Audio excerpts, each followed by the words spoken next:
औज़ुबिल्लाहि मिनश्शैतानिर्रजीम बिस्मिल्लाहिर्रहमानिर्रहीम। Chief justice Pakistan justice Qazi Faez ईसा के पहले दिन तारीखी इक़दामात। पहले मुकदमे की बतौर फुल कोर्ट समाअत करने वाले चीफ जस्टिस बन गए। कई घंटे तवील अदालती कार्रवाई टीवी पर बराह रास्त नशर की गई। प्रोटोकॉल और गार्ड ऑफ ऑनर लेने से इनकार। बुलेट प्रूफ BMW गाड़ी भी नहीं ली।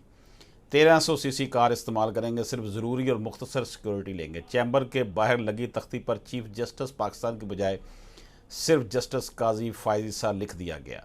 अवामी सतह पर चीफ जस्टिस के इस इकदाम की पजीराई हो रही है। इससे कबल ऐसी रवायत नहीं मिलती। सुप्रीम कोर्ट में बेंच मुशावरत से बनना शुरू हो गए। अदालत उज़्मा में रवां हफ्ते के लिए तश्कील दिए गए मुकदमात की समाअत के लिए 5 बेंचेस के हवाले से चीफ जस्टिस काजी फ़ाइज़ ईसा की सरबराही में 2 सीनियर तरीन जजों जस्टिस सरदार तारक मसूद और जस्टिस एजाजुल हसन पर मुश्तमिल 3 रुकनी कमेटी बेंचों की तश्कील और मुकदमात मुकर्रर करने के हवाले से मशावरत करेगी। दौरान समाअत चीफ जस्टिस काजी फ़ाइज़ ईसा ने कहा कि मुल्क को नुकसान हो, मुझे ऐसा अख्तियार नहीं चाहिए। आज खुद नोटिस का अख्तियार छोड़ने को तैयार हूँ। मान लें कि माजी में गलतियाँ हुई। अना तकबर को एक तरफ रख कर मुल्क का भी सोचना चाहिए। हम मुकदमात के फैसले करने की तनख्वाहें ले रहे हैं। अवाम हमसे 57,000 केसेस का फैसला चाहते हैं। ये 57,000 सिर्फ सुप्रीम कोर्ट में हैं, यहाँ तो लाखों हैं मुत्तहद अदलिया में। बताया जाए पूरा कानून गलत था या चंद शिके। वकील ख्वाजा तारक रहीम ने कहा कि पार्लियामेंट ने सुप्रीम कोर्ट के रूल्स में मुदाखलत की। सुप्रीम कोर्ट के मामलात में किसी और की मुदाखलत होगी तो ये सुप्रीम कोर्ट नहीं रहेगी। चीफ जस्टिस ने रिमार्क्स दिया, आप चाहते हैं कि चीफ जस्टिस का एहतसाब ना हो। मार्शल दौर के फैसलों का मैं पाबंद नहीं हूँ। जस्टिस अतर मिनल्ला ने कहा कि पार्लियामेंट ने चीफ जस्टिस की बादशाहत ख़त्म की, इसमें गलत क्या है। जस्टिस मंसूर अली शाह ने कहा कोई ऐसा कानून हो सकता है जो अदलिया रेगुलेट करे। जस्टिस मोहम्मद अली मज़हर ने कहा कि पार्लियामेंट कानून बना सकती है। जस्टिस एजाजुल हसन ने कहा कि रूल्स बनाने का आइनी इख्तियार इस अदालत को दिया गया। जस्टिस मुनीब अख्तर ने कहा कि पार्लियामेंट अदालती फैसलों को बेख्तियार कर सकती है। अदालत उज़्मा ने supreme court practice and procedure act 2023 के खिलाफ दायर की गई आइनी दरखास्तों की समाअत के दौरान 8 रुकनी बेंच की जानब से गुज़श्ता समाअत के दौरान इस कानून पर अमल दरामद पर जारी हुक्म इम्तना को बरकरार रखते हुए केस की मजीद समाअत 3 अक्टूबर तक मुलतवी कर दी, जबकि फ्रीकैन को 25 सितंबर तक अदालत के सवालों के जवाबात के साथ तहरीरी दलाइल जमा कराने की हदायत की। चीफ जस्टिस काजी फ़ाइज़ ईसा की सरबराही Sardar Tariq Masood, justice Ijazul Hassan, justice Syed Mansoor Ali Shah, justice Munib Akhtar, justice Yahya Faridi, justice Aminuddin Khan, justice Syed Mazahar Ali Akbar Naqvi, justice Jamal Khan Mandokhail, justice Muhammad Ali Mazhar, justice Ayesha Malik, justice Athar Minallah, justice Syed Hasan Azhar Rizvi, justice Shahid Waheed और जस्टिस मुसर्रत हलाली पर मुश्तमिल फुल कोर्ट बेंच ने पीर के रोज़ supreme court practice and procedure act 2023 के खिलाफ दायर 9 दरखास्तों पर समाअत की। मुल्क की तारीख में पहली बार सुप्रीम कोर्ट की कार्रवाई कौमी इलेक्ट्रॉनिक मीडिया पर बराह रास्त नशर की गई। जस्टिस याह्या फरीदी ने कहा कि दरख्वास्त गुजार यहाँ इंसाफ तक रसाई के हक़ का मामला उठा रहे हैं।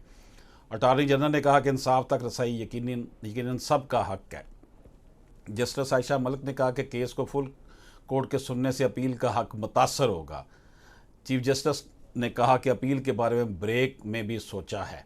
अपील के लिए किसी के हकूक़ का मुतासर होना ज़रूरी है। चीफ जस्टिस ने पूछा कि सुप्रीम कोर्ट क्या है।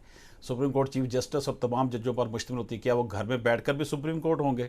चीफ जस्टिस ने कहा कि हम इल्मी बहस में क्यों पड़े हुए हैं। सिविल मुकदमात में 60 दिन के अंदर नज़रसानी दायर होती है। मैं कह सकता हूँ ये आइन के ख़िलाफ़ है। अगर मैं बेंच बनाने से इनकार कर दूँ, छुट्टी पर चला जाऊँ, तो मुझे कौन रोक सकता है। नाज़रीन इकराम, जो सूरत हाल हमें नज़र आई है, चीफ जस्टिस ऑफ पाकिस्तान जो काजी फ़ाइज़ ईसा है, उन्होंने बड़ी ड्रास्टिक चेंज लेकर आए हैं और पहले ही दिन उन्होंने वो काम कर दिखाया है। उन्होंने वो स्टेटस को तोड़ने की कोशिश की है और जो उनका कहना था कि यहाँ पर एमरजेंसी केस जो है, जो एमरजेंसी में केस लगना चाहिए, जो अर्जेंट केस होता है, वो भी चीफ जस्टिस की मर्ज़ी होती है वो लगाए या ना लगाए, बरसों तक ना लगाए। ऐसा चीफ जस्टिस पाकिस्तान में ऐसा नहीं होना चाहिए कि उसको इस तरह के इख्तियारात हासिल हो। बहरहाल अवामुल नास के अंदर चीफ जस्टिस ऑफ पाकिस्तान के जो इस इक़दाम की तारीफ़ की जा रही है। कुछ लोग ये भी कह रहे हैं कि उन्होंने कौम का वक्त ज़ाया किया है टेलीविज़न पर। तो कौम को हर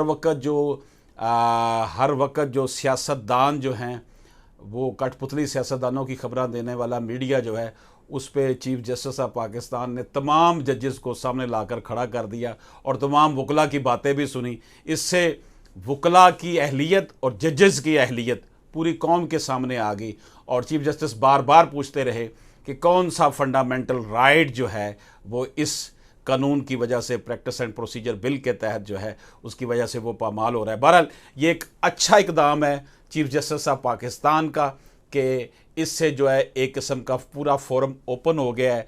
लेकिन यहाँ पर मैं अर्ज़ करूँ कि हमारे चीफ जस्टिस ऑफ पाकिस्तान को चाहिए कि सुप्रीम कोर्ट में तो केस बहुत कम पहुंचते हैं, मुत्तहदा अदलिया में, सिविल कोर्ट्स में जो सूरत हाल इस वक्त बनी हुई है, लाखों केसेस हैं और आवाम जो है वो धक्के खा रही है और तारीख पे तारीख मिलती चली जाती है। इस पर इसकी तरफ भी उनको नज़र दौड़ानी होगी। अल्लाह पाक पाकिस्तान का हामी और नासर हो, अल्लाह पाक पाकिस्तान पर रहम करे।